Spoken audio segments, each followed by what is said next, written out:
We've been talking a lot about Samsung on recent episodes. We were talking about the Galaxy Fold. We were talking about the scandal. I don't know if you could call it a scandal, but the situation in Australia, we were talking about that on a recent episode as well. There's a lot of news with Samsung specifically, big players, and Samsung kind of acts as this important thing to track in the tech segment in general because of how intertwined Samsung is as a brand with all the other brands, because their components are involved and included in the products from so many other brands, particularly Apple, but even companies like Huawei. And you have this story that broke today. Samsung profits likely fell 56% year on year, including $683 million Apple fine. So a first thing worth mentioning here, profits way down. All right, 56% year on year. That's massive. That's a massive swing in the entire marketplace. Then there's the Apple fine piece, which actually boosted them up a little bit. The fine in relationship to a topic that we covered here recently as well, about how Apple was buying their OLED displays from Samsung and then failed to meet the original expectation on the contract for how many displays they were going to purchase because of the lackluster performance of iPhone sales in conjunction with the lackluster performance of the premium branded Samsung sales. So you go on to read here and take a slightly deeper dive into exactly what this performance hit is all about. It seems to be that the premium smartphone segment is just like over. It's just not what it used to be. There's more competition now. I'm talking like legitimate competition where end users are considering a much wider breadth of manufacturers and models than they had been previously. Samsung just had it good. Apple had it good for a really long period of time where it was, hey, I'm going to upgrade, and it was really obvious what that upgrade was going to mean, and it was going to be in the flagship department specifically. But now we get these big figures seeming to indicate that speculation is more than speculation now. We have concrete evidence that that's the case. Here's some words from Samsung. We assume weaker earnings for the mobile business led to softer than expected earnings for second quarter 2019. That's actually someone from Daiwa Capital Markets. It's an analyst who follows Samsung specifically, so that's not words directly from them. Although we assume an increase in sales of smartphones, so a slight performance improvement in numbers of smartphones, up about 7%. Weak sales of premium smartphones, Galaxy S10, and aggressive promotions for the mid-tier models such as Galaxy A series, which is a lower margin product, negatively impacted product mix and earnings in second quarter 2019. So still moving smartphones, but different types of smartphones and for different markets, obviously, as well. Places where the Samsung Galaxy A series, for example, might be popular, and places like India where they have, Galaxy M? Is it the M series, Will? Yep. So they're still moving devices. It's just on a per user basis, it's a much lower profit margin, and therefore that's where your lower numbers are going to come from. Somebody gets a new smartphone, if they spend half of what they might have otherwise spent, well, that cash just evaporated, obviously. Now, another thing that apparently has hurt Samsung is the U.S. blacklisting of Huawei. Now, that's such a weird thing to figure out, again, because so many tech fans, and trust me, I read about it in the comments section, where people are so loyal to a particular tech brand, not necessarily recognizing the connection between these various tech brands and how success for one often leads to success for another. So somebody might be like a Samsung fan and hate Huawei, or a Huawei fan and hate Samsung. And meanwhile, you got this Huawei blacklist affecting Samsung because, of course, Samsung is responsible for various components that go into Huawei devices as well, including chips. So certain chips in the phone are sourced from Samsung, and weaker Huawei sales means reduced component orders. And therefore, you've got this glut, this buildup of Samsung components that have no devices to go into because of these restrictions that were placed on on Huawei. And you don't need very much shift in that marketplace to all of a sudden see significant changes in numbers, because now if you have an abundance of materials without buyers for those materials, or chips in this particular case, you have to reduce the cost, therefore reduce the profit margin, and so on. And you got to go all the way down. Experts have said that the entire semiconductor sector is undergoing a period of inventory adjustment, which is keeping demand low and causing a supply glut that's squeezing the price. And it's DRAM chips, it's NAND chips, it's all the stuff that Samsung does. People look at Samsung, people who watch these videos, unbox therapy videos, that are focused mostly on smartphones, you look at Samsung as a smartphone company, and it's true, they are a smartphone company, but they are so diversified and they supply so many different components to various sectors. And of course, domestically in Korea, they make such a wide variety of products outside the realm of just smartphones. It's important to recognize that this whole thing is in some way connected. So then there's the Apple component. As I mentioned with the OLED display order, Apple had told Samsung it would need 100 million OLED iPhone displays a year, but a slump in iPhone sales had a knock-on effect for Samsung Display, which saw its operating profits halve in a year, falling from 5.7 trillion won to 2.62. So at the time, there was a possibility of a fine somewhere in the neighborhood of 170 million to make up for the difference in the underwhelming sales of the iPhone.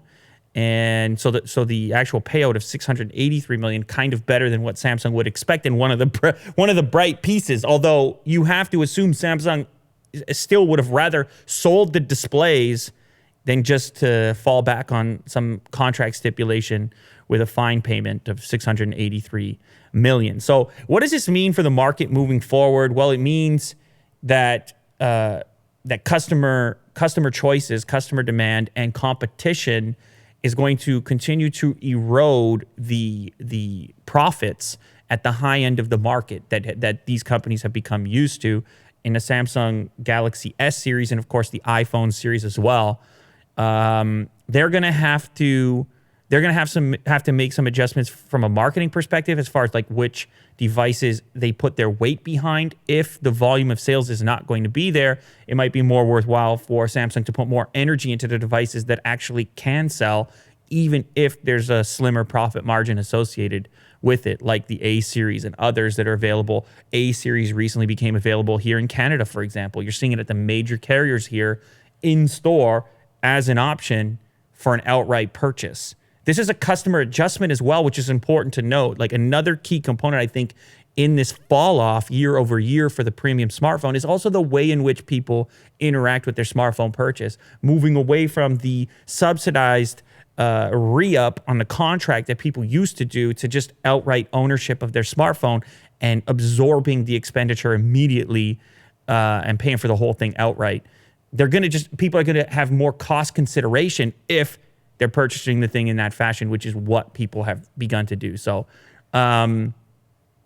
it says another thing too. I think it says that the mid-tier stuff and even the low-tier stuff has gotten a lot closer in performance. The cost to performance ratio has shifted away from the premium smartphone further.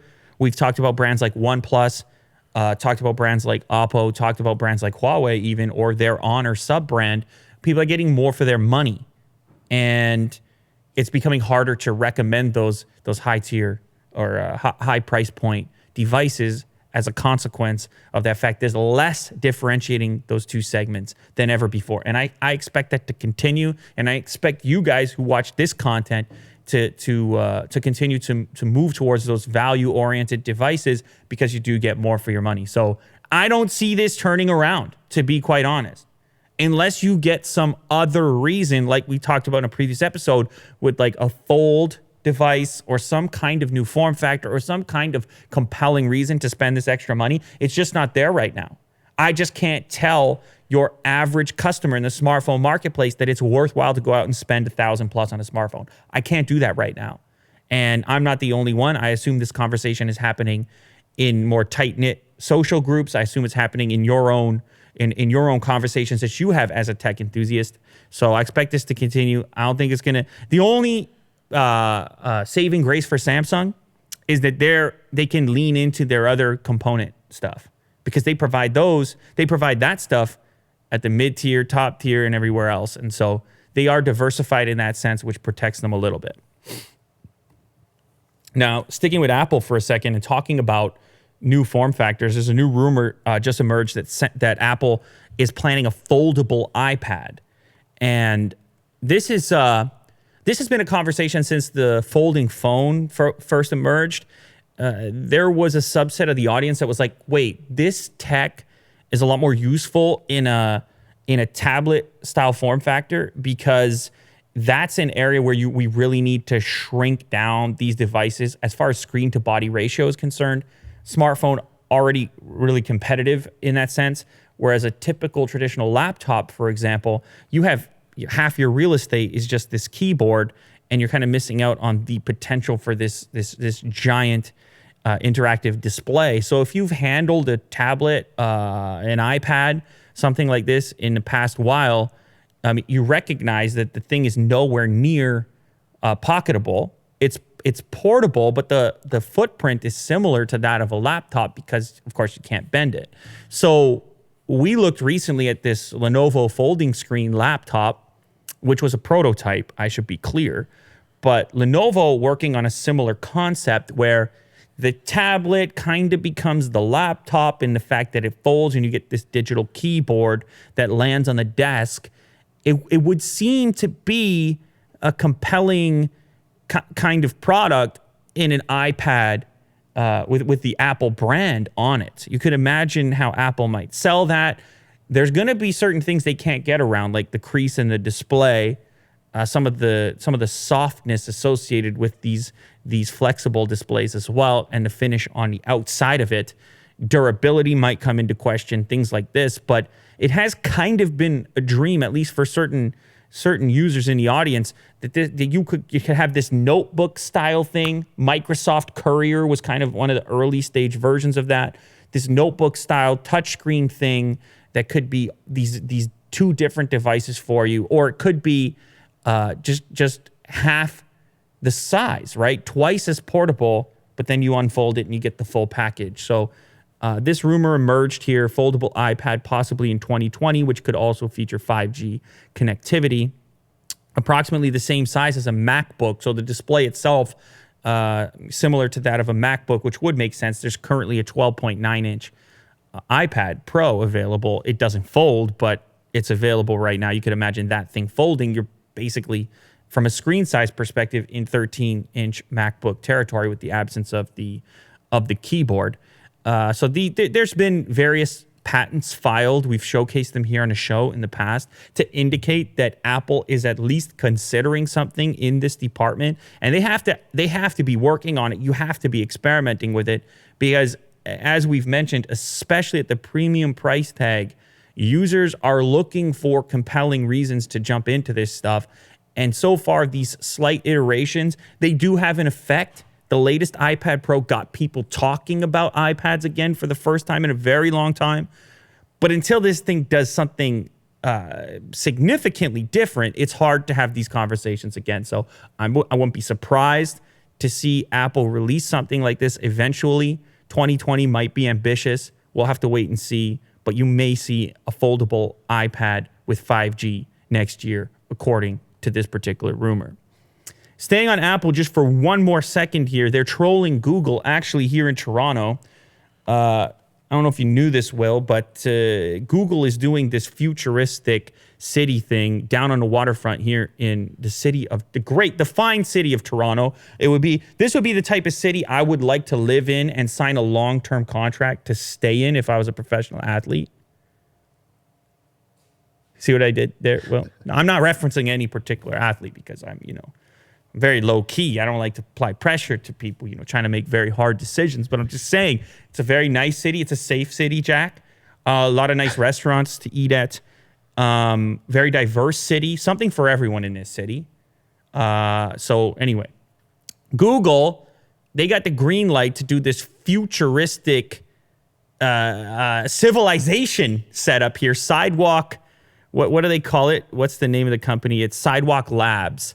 And in conjunction with Google, they've taken over the waterfront, try to reimagine the waterfront, which, by the way, as much criticism as they've taken to this point, the waterfront in the city here definitely needs work.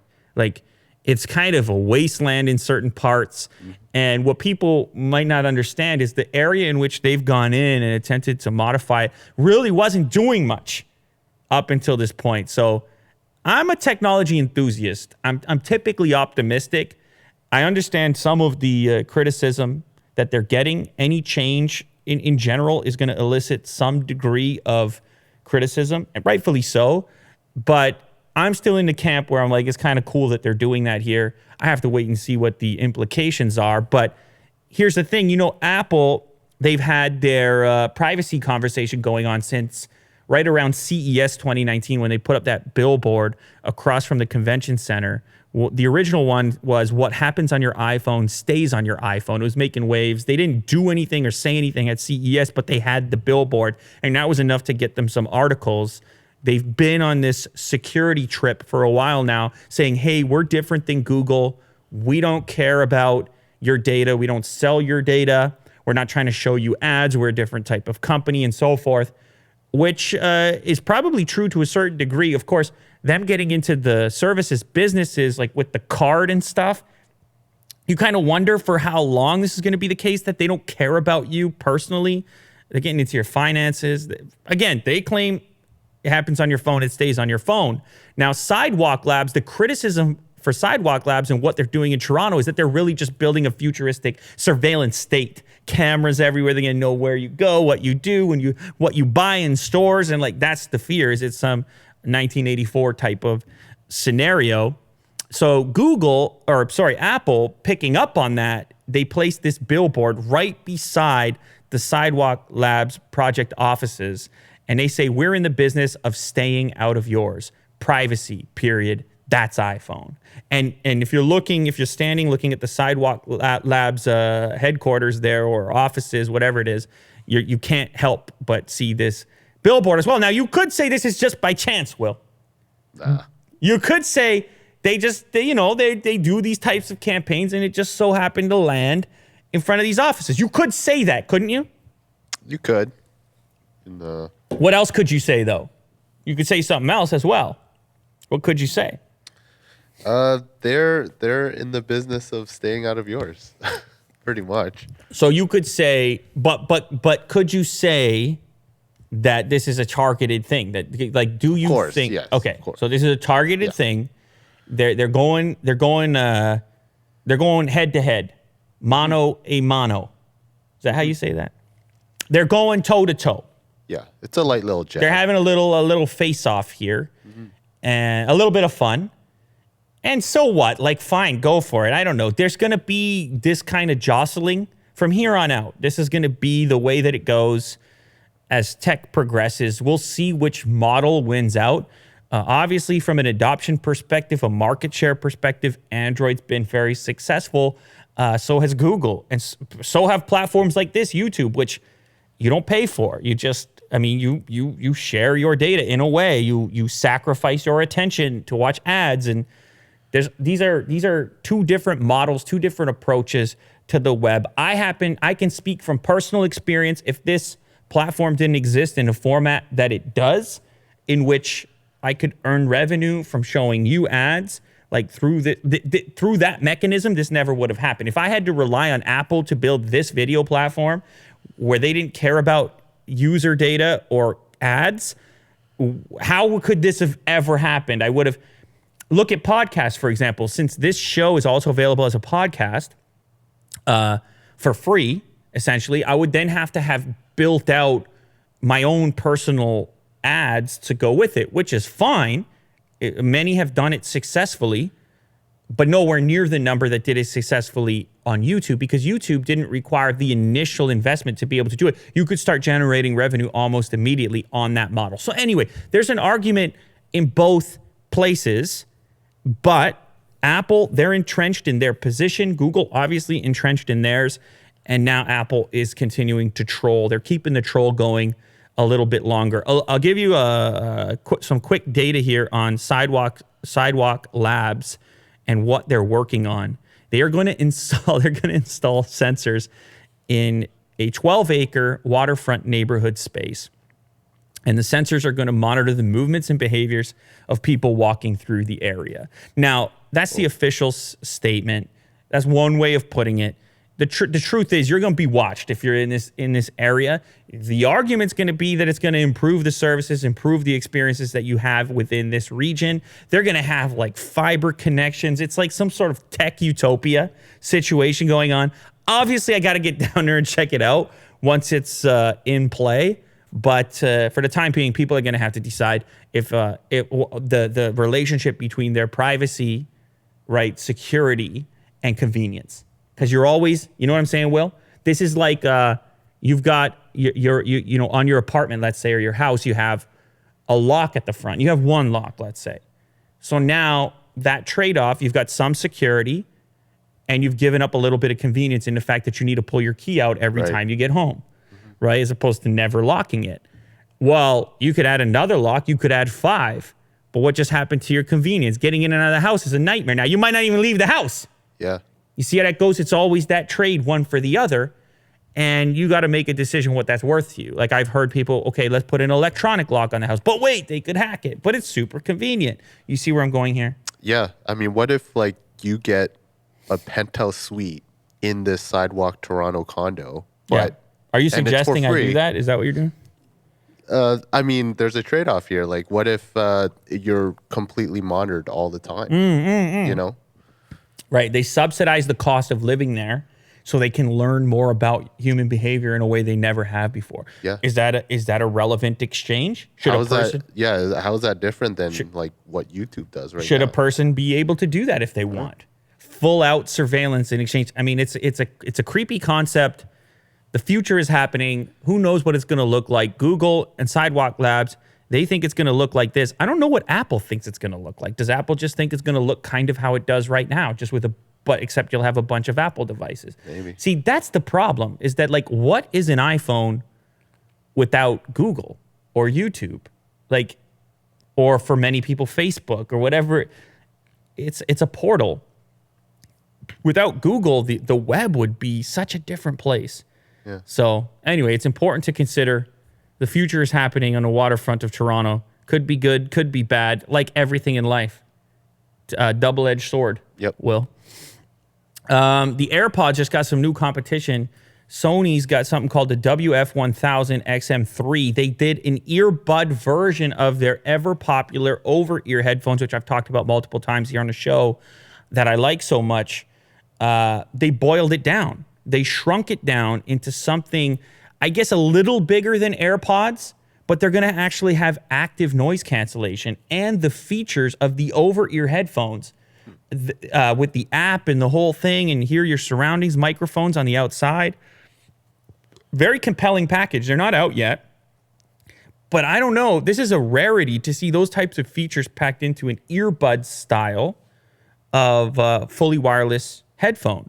You're usually only seeing these types of features in the over-ear style, and this could be a really compelling thing for people. It's going to be expensive, obviously, as you'd expect. It's going to start at $230, but along with the case, you're going to get 24 hours of listening time. Of course, the case itself is going to keep a charge in there.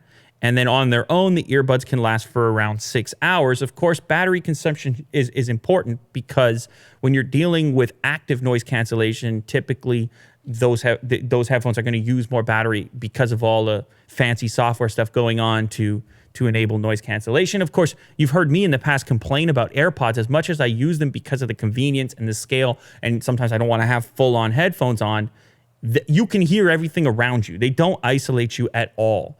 And that's kind of what where the promise of these ones come in. It's like, okay, it's still small, it's still an earbud, but we're gonna pack in those features, including active noise cancellation, so you can have these at the coffee shop and not go crazy hearing somebody's conversation over your shoulder.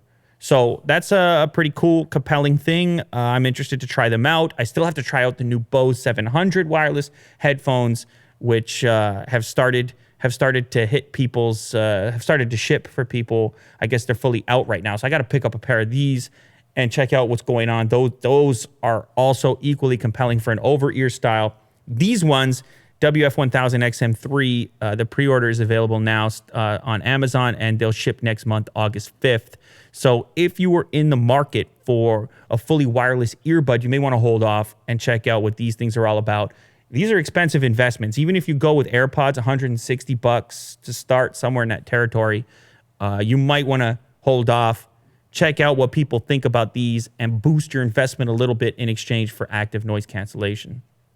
We have a OnePlus One that allegedly burst into flames. So, I mean, we've had stories of so many different smartphones at this point and manufacturers with these exploding batteries and these fires and these things melting. Of course, not a single model more famously than the Note series.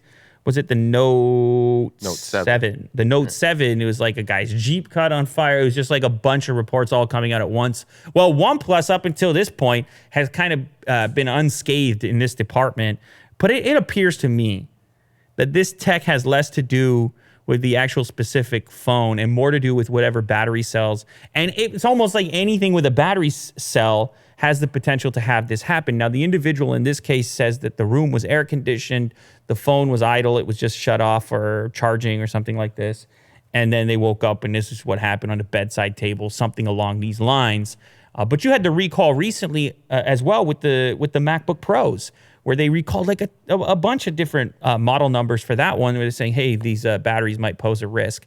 Could this inherently be an issue with battery tech, particularly battery tech in phones where things are incredibly slim and these things are used, charged, discharged a large number of times in a short period of time?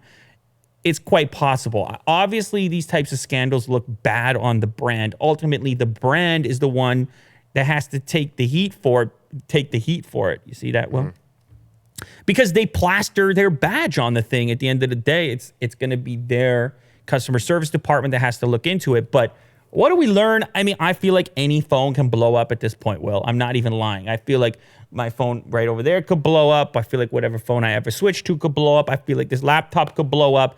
Given the right set of... I feel like a Tesla could blow up. If you got a battery, it could blow up. Now, the question then becomes, what amount, what percentage, and how do you keep those percentages down? This is something that manufacturers are going to have to consider. I'm sure that they're going to want to inspect this one specifically, and I don't think it should change anybody's opinion about the brand specifically. It's obviously a one-off case. It's not. It can't possibly be a Note situation at this point, because up until this point, I haven't heard a single report of a OnePlus device exploding. I feel like they all can, and it might just be a question of volume, that the more popular a phone becomes, the more likely the potential for a phone to explode, because there's just more of them out there, more batteries. So Otis having a little hoot. He's having a hoot over there. He got choked out. What's he got, a hairball or something going on? He's just having a time. Maybe he's inhaling explosive battery fumes. Oh. Unknowingly, we've got too many smartphones in this office that it's only a matter of time. Don't you find that strange? Like, we've had exposure to a ton of smartphones here. Like, how long should we go before one explodes? I remember we did a video way back in the day when the Note 7s started to explode, where we took them to a testing lab facility at a university where they had these various potential stress tests that you could do, including a heat test where we could simulate a phone running, being left on the dash of a car in a desert, essentially those types of environments. And we couldn't get it. We can get a single phone to have any kind of substantial physical issue, let alone explode, including the Note series that was particularly susceptible at the time. We got it up to, 100 degrees in there. It was wild. And we had them running videos on them so that they were heating themselves up and the environment was hot. Also, it's actually pretty cool. We should go back there and run some tests on some new smartphones. We haven't been there in a while. So we did various durability tests on some models of the time, of the era. Okay, Will, I'm going to hit you with a really weird one right now. This is coming via the South China Morning Post. Baidu, that's a tech company in China. They're kind of like the Google of China. Their founder was water attacked on stage during a keynote. And And it's the weirdest thing I've ever seen. Ever. Like, Poor guy. okay, so this CEO, co-founder, chairman, CEO, he steps on stage to give a keynote, and a guy marches up there and just dumps a water bottle on his head. And his reaction is weird. His reaction time is weird. He kind of lets him do it.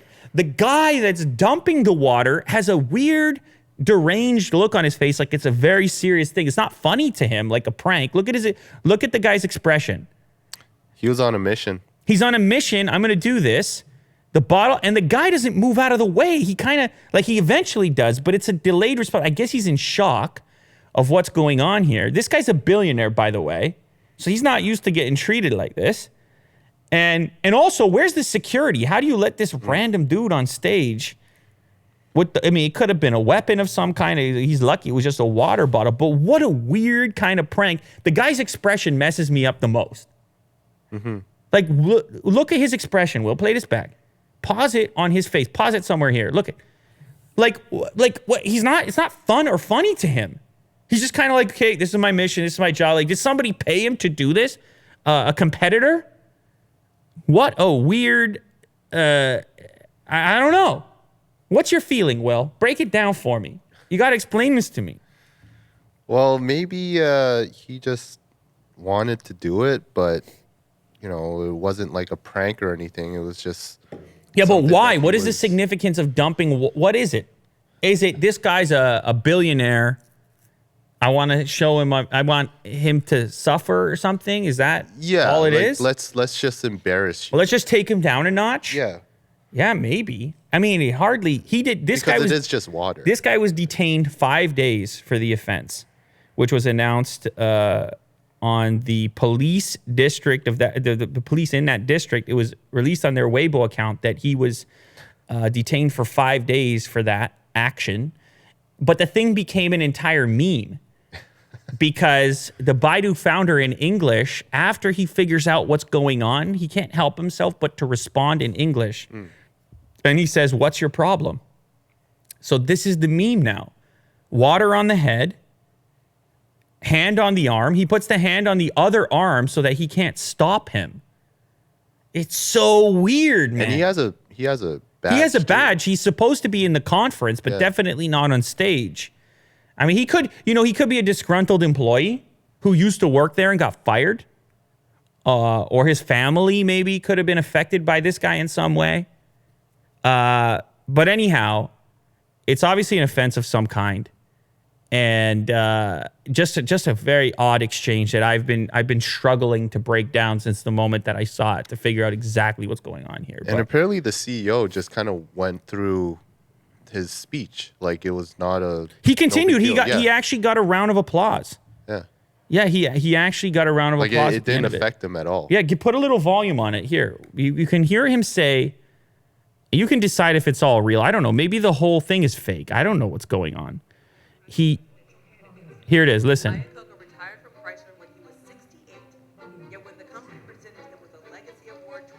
I don't know what audio you have coming through right now. You got lots of audio coming through. What's your problem? Yeah, go back. You'll get a...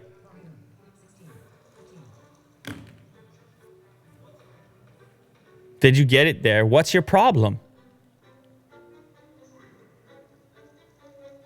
The look of confusion on his face. What's your problem? What's your problem? What's your problem? You know what? I would probably say something similar if that happened to me. I'd be like, what? What's your problem? Maybe I wouldn't say that. What would I say? I'd just be like, I'd probably be like, seriously? Is this what we're doing? Well, I don't know what I would say. Stopped them. What's that? You probably would have stopped them first, right?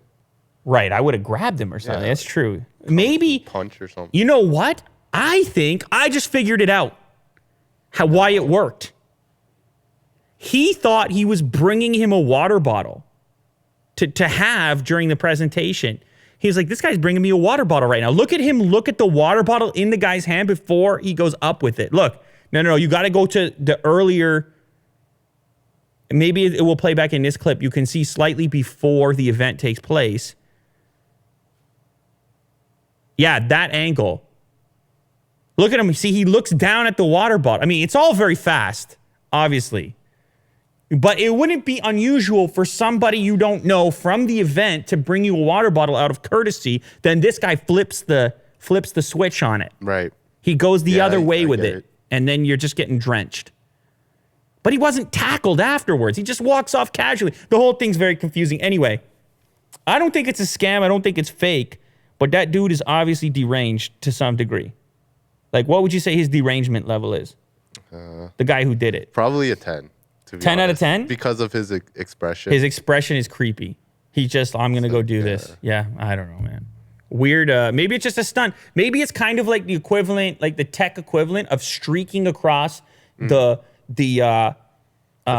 field in a soccer match or a football game or a baseball game or something.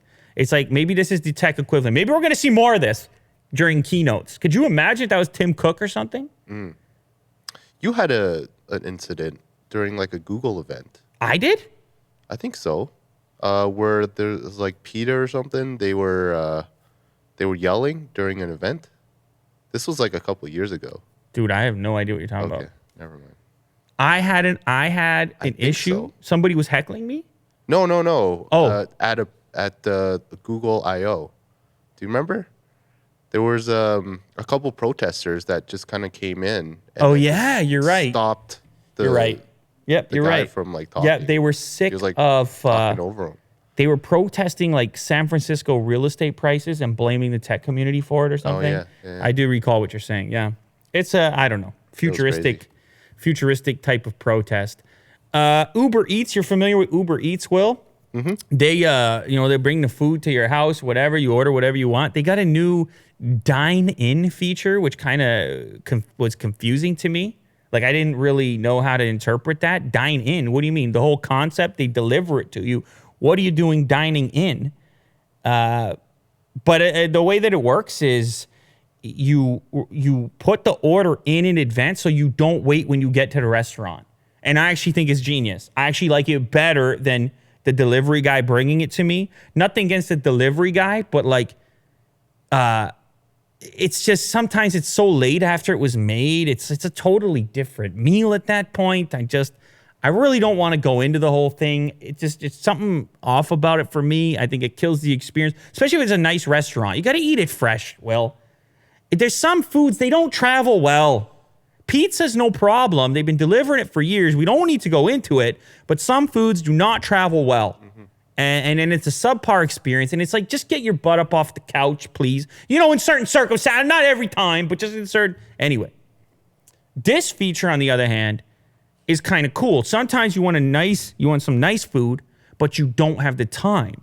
So you got to settle for something subpar. But if you had this app and you have this wide selection and you can kind of browse in advance, hit what you want, roll past on your way somewhere, saving time. You got a limited amount of time on this planet, and you're getting it hot off the presses because you know when the order went in and you know exactly when you arrived. Kind of cool. Now, another thing, I've heard that restaurant owners actually kind of like this because right now with Uber Eats, they're missing out on certain things like the gratuity, the upsell. Once you're already there, maybe you want to get an extra drink, something like this. Maybe you decide once you're there, you know what, I'll have a dessert as well. But you put the order in advance. They can manage and plan better. Then they can still get the tips for the wait staff. They don't get that with the Uber Eats as it stands right now. So this is a kind of cool hybrid situation, hybrid solution. Yes, you need to leave your house. I apologize. You got to get up and go somewhere. But I think it's worth it. So you pick it up and then you go home? Or like go wherever you need to go? No, it's a dine-in feature. So you literally just order you food sit down and your food shows up instead of the usual like, it's going to take half an hour because it's a busy restaurant. Yeah. I mean, that's a totally different experience. And maybe you chat a little longer after you're done eating or while you're eating, as opposed to, the lead up. If you go to a restaurant, it could be okay with the appetizer and it can be all right. But if you're really hungry, that waiting stage at the beginning is just frustrating, and the conversation is no good because everybody's like slightly aggravated. And I know you got drinks and maybe appetizers are on the way, but imagine this. You roll into the nice restaurant, There's like a lineup. You breeze past the lineup. You sit down at the table, and then the food comes straight out. I mean, you feel like a first class citizen right there. That's service. That could be cool. All I'm saying, it could be cool.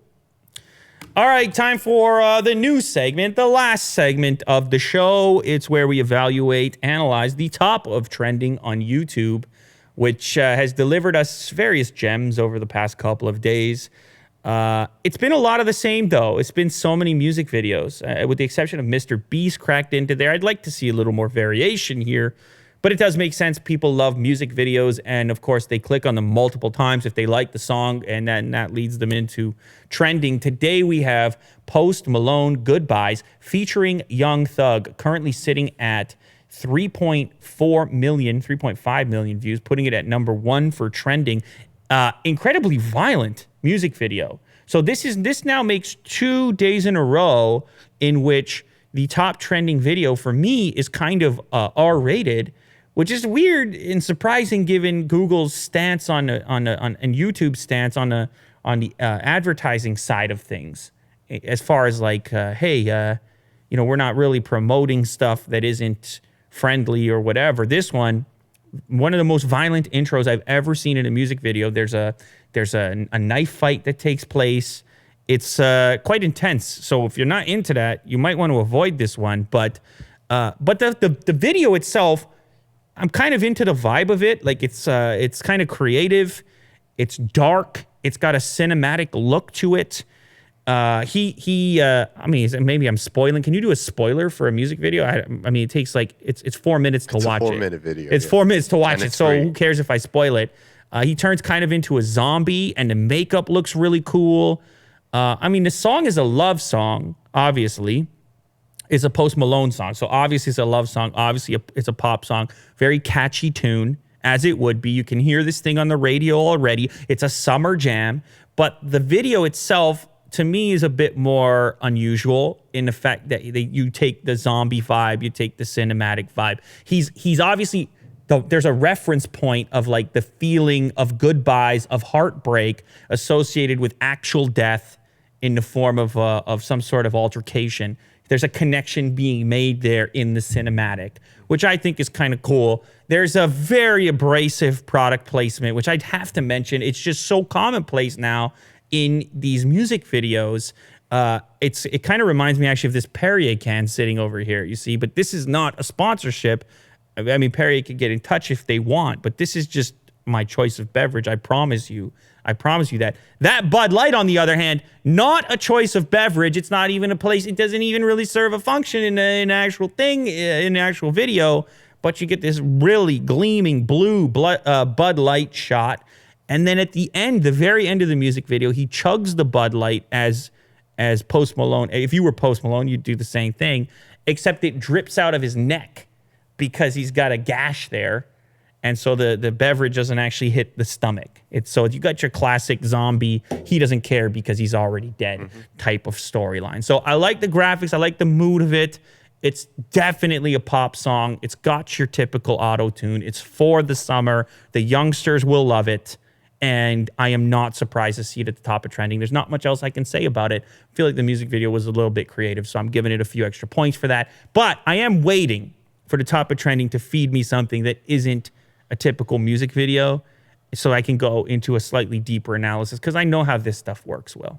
You see, you got the catchy tune. You got the big name star celebrity, and the views are baked in. You know they're coming through. And I'll give him credit, has consistently hit the people. He's hit the human beings with the ultimate pop tracks, with the ultimate catchiness on a consistent basis. Very difficult to do. He sees the musical algorithm time and time again. Yeah. So shout out Post Malone. Anyway, Willie Doo, I'm sure you got something you want to say, because you're just a chatterbox over there. So let us know what's happening in the world of Willie Doo. So you use Amazon, right? What's Amazon? Never heard of it. You can actually buy a house on Amazon. You know what? I was going to talk about this story. You can buy cars, yeah, right? But for $20,000, you can actually buy a home with free shipping. What do they call these? Like a tiny tiny house. home. Yeah, tiny house, tiny home. Yep. It's like a one room type of home situation. Right now listed $18,800. A getaway cabin kit. Free shipping. Why does it only have 2.5 stars? I want to see who's mad. What happened? They ordered it. They're like, I had to build it. I'm so angry. Yeah. Maybe. I don't really know. You could buy anything on Amazon. They're not going to shut you down. You want to put a listing up there? No problemo. This one's even more affordable. This one's cheaper. It doesn't have any insulation, so you got to do that. But apparently, like the structure's there, so you can customize it. 113 square feet. It's all you need. 3,200 pounds. I assume, yeah. So you need to arrange freight delivery. Obviously, this thing is going to be huge. Right. To me, it's like a glorified shed. You know, you roll past Home Depot, you see the sheds lined up. Yeah. This is like a next level on that. Check this out. This is for 50 grand, Whoa. and this kind of looks like a house, right? That's 1,100 square feet. Nothing wrong with that. Now, obviously, there's no basement here. You slap it together. It's a wood frame house, and you plop it down. It still kind of has like a cottage look to it, right? Yeah. But pretty nice. You know, there's a nighttime. Is there a nighttime shot? Oh, no, that's the one I was thinking right there. I mean, you have the land to plop it down. You got to still manufacture the thing. But how interesting. Yeah. Amazon will sell you anything, man, including your very own tiny home you never knew you wanted. What do you think, Will? Could you live in a tiny home? I mean, I live in an apartment right now. It's pretty small. But yeah, I think so. So what? When you wake up and then because see some people in the no. Some people in the tiny home department, Will, they really try to shrink it down. Like I've seen this thing before. They try to get it to like 100 square feet. Oh yeah. Do you know what I'm saying? Like the bed flips up and then that's the kitchen table. Like I'm talking tiny home. Not this, not 1,000 square. Obviously anyone could live in 1,000 square feet. I'm talking tiny. I can't. No, you can't. This house, yes. So would you say the minimum is what, 500 square feet? There's got to be a minimum. Yeah, that's like a regular condo size, right? 400 or 500 square feet, somewhere in there. It's got to be a minimum. It's when, I think for me, it's when it's when you're sleeping in your kitchen. Right. When you're sleeping like next to the stove, it's a bit much. Yeah. Like for me, I don't know. I mean, that might be elitist. I'm not sure what happens in the world. There's some tight living quarters. You know, Tokyo, Hong Kong, there's some tight living quarters out there. Some people living in some tight spaces, pod-like spaces. So you got to appreciate it. But for me, the way I came up, I had a little bit of space. You get used to it. You appreciate it. I like a breath of fresh air, Will. I like a fresh beverage. I like the sound of a stream in the background and the wind, the breeze. Yeah. I like to stretch out. I like to wake up in the morning. I like to walk around. Yeah. In my underwear, in fact. Oh. So just leave me alone on that front, as far as I'm concerned. All right. But to each their own. Tiny home, go for it if that's your thing. Get it on Amazon. Unbelievable. I could assume if you got some kind of Amazon points or something, you know, they have the Amazon credit card, you could probably stack them up pretty quick on these $20,000 purchases. Right on. I'll tell you what. Yeah. Anyway, what a time to be alive, Will. You're buying your house on Amazon. Future is now. We made it. You got a question for us today? Hot question coming through. You want to send your question to the show, just send it to will@loulater.com. What do you have today? So this comes from Jaishil. Hey, Lou, big fan from South Africa. I just want to know, what is your favorite car, and do you like speed or class? Favorite is hard because it's like it seems like it always shifts depending on your circumstance at that moment. I like a little bit of both, a little bit of speed, a little bit of class. I've talked about the upcoming Porsche. Some people want me to say Porsche. It'll never happen, though. I like the upcoming Porsche Taycan. I've been talking a lot about it because I'm into the Panamera, and this is kind of like the electrified, futuristic version of the Panamera. Now, that car has some class, some luxury, but also the driving DNA of the smaller 911. I've always kind of wanted a 911. I don't have a 911. Maybe one day I'll get a 911 if I want something less practical, more sporty. And then I like trucks somehow. I got a truck a while back, and I've just kind of kept one since because they're so versatile. I'm talking about a pickup truck. I know in some parts of the world that's just like they don't even exist or nobody has them. But once you have a pickup truck, you get used to using the bed of your truck to like load things, especially if you have sports equipment, stuff like this. A family truck can be really useful, and it can just it can have its benefits in unexpected circumstances where you're just like, oh, we got to load that thing up. Oh, perfect, throw it in a truck, no problem. You don't have to borrow anything.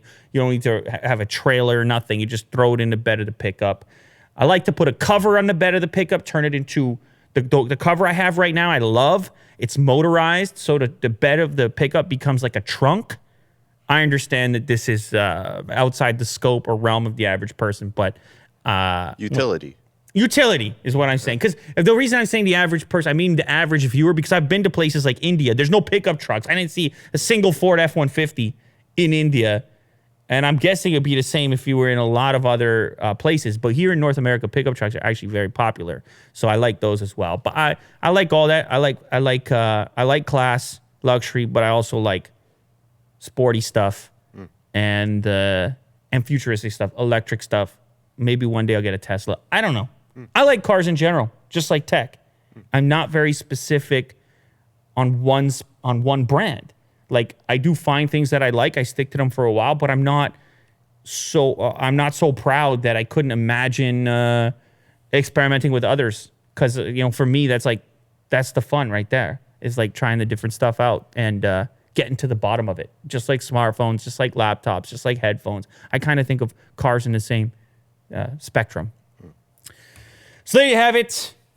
Cars, trucks, Post Malone.